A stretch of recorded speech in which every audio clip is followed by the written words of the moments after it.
رسول اللہ صلی اللہ علیہ وسلم نے امیر معاویہ رضی اللہ عنہ کو نصیحت کی تھی جب وہ وضو کروا رہے تھے کہ جب تمہیں مطلب خلافت ملے یا بادشاہت ملے تو تم عدل کا دامن تھام کے رکھنا. تو اس کا مطلب ہے کہ ان میں کچھ آپ میں چیز دیکھی تھی تو یہ انہوں نے نصیحت کی تھی. پہلی بات تو یہ ہے کہ یہ تو مان گئے نا جی کہ میرے معاویہ رضی اللہ عنہ حضور کے خادم تھے. ہاں یہ تو ہے, یہ تو مان گئے. جی. اور حضور کو ان کے اوپر اتنا اعتماد اور یقین تھا کہ اگر یہ میرے وضو کروائے گا تو اس پانی میں کوئی زہر نہیں ملائے گا. اور حضور صلی اللہ علیہ وسلم کو اپنی خدمت کا موقع دینے کے لیے آپ نے ان کو پسند فرمایا. یہاں سے ان کا شرف ثابت ہوتا ہے.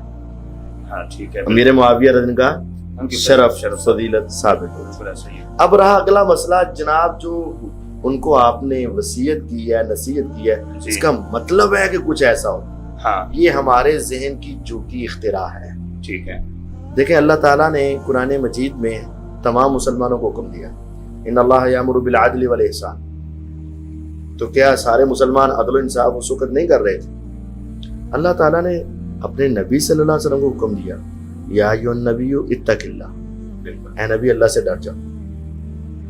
تو اس کا مطلب نعوذ باللہ اگر کوئی یہ نکالے یہ آیت تب نازل ہوئی جب نبی اللہ سے صحیح طرح, تو کیا لیا جائے؟ بولے کوئی بولے یا ایھا النبی اتق اللہ, ہاں ایسے ہی اے نبی علیہ السلام اللہ سے ڈر جائیں.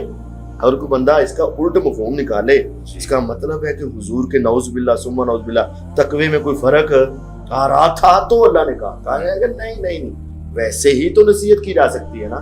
والدین اپنی اولاد کو ہمیشہ نصیحت کرتے ہیں, بیٹا بڑوں کا ادب کرنا ہے, نہیں کو بدتمیز ہو کے اندھا تے پہ کیا جاتا ہے. بڑوں کا ادب کرنا, چھوٹوں پر شفقت کرنا, راستے میں سے کسی سے کوئی چیز لے کر اے نہیں کہ انہیں پہلا کھادیاں آنے یا پتا سی میرا بیٹا بڑا بھوکا ہے انہیں مانگی لینی. نہیں, اچھی نصیحت ویسے ہی سکھائی جاتی ہے. رسول اللہ صلی اللہ علیہ وسلم ہمیشہ اپنے ساتھ والے کو اچھی باتوں کی کیا کرتے رہتے, نصیحت سے. تو آپ نے حضرت معاویہ رضی اللہ عنہ میں ایسی صفات دیکھی, ایسے گیٹس دیکھے کہ ایک وقت آئے گا کہ اس کی خلافت یا اس کے ہاتھ میں بادشاہ آ رہا ہے. تو آپ نے ان کے اندر اس وقت ایسی صفات کو بھانپ لیا, تو آپ نے اچھی نصیحت کر دی.